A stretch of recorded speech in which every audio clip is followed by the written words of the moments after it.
हाँ जी, अस्सलाम वालेकुम। आज जो मेरा टॉपिक है वो है साइकोथेरापी। साइकोथेरापी क्या है? साइकोथेरापी एक ऐसी चीज़ है जो तकरीबन हर किस्म की बीमारी का इलाज है। ठीक है, देखें, कोई परेशानी आती है, किसी के घर वो एरिया में ज़लज़ला आ जाए, खुदा न खास्ता, किसी के बहुत करीबी रिश्तेदार की डेथ हो जाए, किसी का रिज़ल्ट जो है वो अच्छा ना आए, कोई जो है अपने एग्ज़ाम में फ़ेल हो जाए, या किसी को जॉब में लॉस हो जाए, या किसी को जॉब नहीं मिल रही, या किसी की जो है वो शादी नहीं हो रही, किसी के घर में कोई परेशानी है, या किसी के वालिदैन के साथ अच्छी नहीं बन रही, किसी के रिश्तेदार, कोई बंदा जो है अपने रिश्तेदारों से तंग है, कोई बंदा जो है वो अपनी फैमिली में किसी मैटर से डील कर रहा है, किसी की वाइफ और हस्बैंड के जो है वो रिश्ता ठीक नहीं चल रहा आपस में। तो ये जो सारी परेशानियां हैं, ये हैं सिंपल साइकेट्री की परेशानियां। ठीक है, अब एक ऐसी परेशानियां जो प्रॉपर किसी डिज़ीज़ के अंदर आती हैं, जैसे मिसाल के तौर पे किसी मरीज़ के गुर्दे फेल हैं, अब उसके लिए ये परेशानी बन गई। किसी के घर में कोई फालिज का मरीज़ आ गया, उनके लिए परेशानी बन गई। और किसी का जो है वो पेशेंट जो है वो हार्ट का है, हार्ट अटैक हुआ है, या दिल में स्टंट डले हुए हैं, तो ये एक अलग परेशानी आ गई। किसी के बच्चे जो है वो 10 साल के हो गए, उसके बावजूद भी जो है वो अपनी पेट में जो है वो पेशाब या वाशरूम कर देते हैं, तो ये एक परेशानी। तो ये जितनी भी परेशानियां हैं, इसका किसी न किसी हद तक साइकोथेरापी से बहुत ज़्यादा ताल्लुक़ है, क्योंकि साइकोथेरापी एक ऐसी चीज़ है जो हर चीज़ का इलाज अपने अंदर रखती है। अब ये होती इस तरह से है कि इसमें एक होती है सिंगल साइकोथेरापी, एक होती है कपल साइकोथेरापी, एक होती है फैमिली साइकोथेरापी, एक होती है ग्रुप साइकोथेरापी। ठीक है, अगर तो मैं बात करूँ सिंगल साइकोथेरापी की, उसमें ये होता है कि मैं जैसे यहाँ बैठा हूँ, मेरे सामने एक पेशेंट आके बैठा है, उसको मैं जो है उसका बिहेवियरल थेरापी करूँ, उसको समझाऊँ। एक होता है कपल साइकोथेरापी, जिसमें हम दो बंदे बिठा देते हैं सामने और मैं जनाब उन दोनों को समझाऊंगा। एक होता है ग्रुप साइकोथेरापी, एक होती है फैमिली साइकोथेरापी, जिसमें 4-5 लोग फैमिली के होते हैं। और एक होती है ग्रुप, जिसमें मैं पूरा सेमिनार करता हूँ, सबको समझाता हूँ कि अगर आपको इस तरह के मसले हों तो आपने कैसे डील करना है। ठीक है, अब साइकोथेरापी बेसिकली है क्या? साइकोथेरापी ये है कि आप किसी से बातें करके उसके दिमाग का बोझ जो है वो उतार दो, उसके उसकी जो परेशानी है उसको सुन लो, उसको समझ लो। बिकॉज़ शेयरिंग से, बातों को सुनने से जो मसाइल का हल निकलता है वो मेडिसिन से या टीकों से, इनसे वो हल नहीं निकल सकता।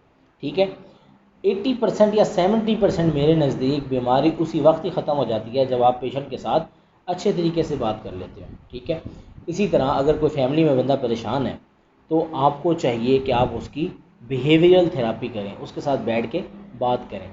जब आप उससे बात करेंगे, उससे डिस्कशन करेंगे, तो एक तो उसका बोझ कम हो जाएगा, दूसरा ये होगा कि उसकी प्रॉब्लम का कोई ना कोई हल निकल ही आएगा। क्योंकि बैठ के मशवरे से 2 या 3 लोग या 4 लोग जब आपस में बैठ के मशवरा करते हैं तो अल्टीमेटली उस मसले का हल निकल ही आता है। ठीक है, अब मैं बात करूं, अगर घर में कोई फालिज का मरीज़ है तो, और वो इतना उसको सीवियर इंजरी नहीं हुई, सीवियर उसका फालिज नहीं हुआ, उसकी जो है सिर्फ मूवमेंट हल्की सी गई है, तो उसकी आप फिजियोथेरापी के साथ साथ साइकोथेरापी भी करें। उसको समझाएं कि ये दुनिया ख़त्म नहीं हो जाती, इससे भी ज़्यादा ख़तरनाक बीमारियों वाले मरीज़ दुनिया में मौजूद हैं।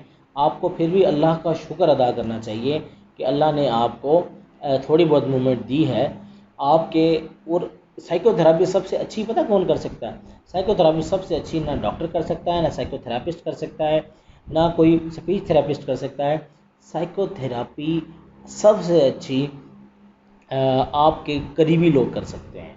जो मिसाल के तौर पे मैं हूँ, मुझे अपनी बेटी से बड़ा प्यार है। ठीक है, मैं अगर खुदा ना खास्ता मेरे पे कोई मसला आया है, तो अगर मेरा बेटा आगे मुझसे बात करे या मेरी वाइफ मुझसे बात करे तो उसका असर होगा ही होगा। बट अगर मेरी बेटी आके मुझसे बात कर ले और वो मुझे इस चीज़ में मेरा साथ दे दे, मेरे साथ चल पड़े, तो मुझे काफ़ी कंसोल हो जाएगा। मैं काफ़ी कंसोल हो जाऊँगा कि यार ठीक है, बच्ची सही कह रही है। उससे ये होता है कि जिससे आपको उन्स हो, जिससे आपको प्यार हो, आप उसकी बात जो है हमेशा गौर से सुनते हैं। ठीक है, तो साइकोथेरापी के लिए अगर मैं ये कहूँ कि जो बंदा जिस बंदे से ज़्यादा मोहब्बत करता है, हो सकता है वो वालिद साहब हो सकता है वो वालदा हो सकता है वो भाई हो और हो सकता है वो बहन हो, तो जो भी हो, कोई रिश्तेदार हो, तो उसको चाहिए कि वो आके अपने मरीज़ की साइकोथेरापी करे। ठीक है, जब वो बंदा साइकोथेरापी करेगा तो उसका जो इफ़ेक्ट आना है वो 100% आएगा। मैं अगर जाके आपके मरीज़ की साइकोथेरापी करूँगा तो 40 to 50% उसका रिज़ल्ट आएगा, लेकिन अगर आप खुद अपने मरीज़ की उस तरीके से साइकोथेरापी करेंगे जिस तरीके से मैं कर के गया हूँ तो 100% इंशाल्लाह उम्मीद है कि रिज़ल्ट आएगा। सो आपके घर में जो भी मरीज़ है, जो भी परेशानी है, उसमें आप अल्लाह का शुक्र अदा करें कि इससे वर्ष परेशानी भी हो सकती थी, अल्लाह ने आपको उस परेशानी से बचाया है। और ये अगर अल्लाह की आजमाइश हल्की फुल्की आ भी गई है तो हम इससे गुज़र ही जाएंगे और इसको अपनाएं, आजमाइश को अपनाएं, आजमाइश से अच्छी तरह गुज़र जाएं तो आपका जो है वो पेशेंट काफ़ी हद तक बेहतर हो जाएगा उसके, अगर आप खुद से बैठ के साइकोथेरापी करें। ठीक है, तो मैं अपनी जो है 80% जो मेरे पेशेंट हैं उनकी मैं सबसे पहले साइकोथेरापी एडवाइस करता हूँ, बिकॉज़ जीने की जो तमन्ना है, ज़िंदा रहने की जो तमन्ना है वो होगी तो मरीज़ ठीक होगा। अगर जीने की तमन्ना ही नहीं होगी, अगर वो मरीज़ जीना ही नहीं चाहता होगा तो अल्टीमेटली जो है वो पेशेंट की कंडीशन वर्स ही होगी, बिकॉज़ कहीं ना कहीं दिमाग का लिंक हर बीमारी के साथ है। अगर आप दिमाग को पकड़ लें, सही कर लें तो मरीज़ जो है वो 70 to 80% जल्दी रिकवर कर जाता है। ठीक है, मैं उम्मीद करता हूँ आपको साइकोथेरापी के बारे में समझ आ गया होगा और मैं ये भी उम्मीद करता हूँ कि आप अपने घर में होने आने वाले पेशेंट्स को इसी तरह डील करेंगे या घर में आने वाली परेशानियों को इसी तरह डील करेंगे। हर चीज़ में हाइपर हो जाना इसका हल नहीं है। ठीक है, हर चीज़ में गुस्सा कर जाना, बीवियों को तलाक दे देना, बच्चों को घर से निकाल देना, वालदा को या वालिद को घर से निकाल देना, या रिश्तेदारों से लड़ के बैठ जाना is not a solution. Solution is that कि दुनिया फ़ानी है, 4 दिन की ज़िंदगी है, अच्छे से गुजार लो, साइकोथेरापी कर लो और सही सलामत जो है वो दुनिया में भी कामयाबी हासिल कर लो और आखिरत में भी कामयाबी हासिल कर लो। उम्मीद करता हूँ आपको ये समझ आ गई होंगी और आप इस चीज़ को फॉलो करेंगे। Thank you so much.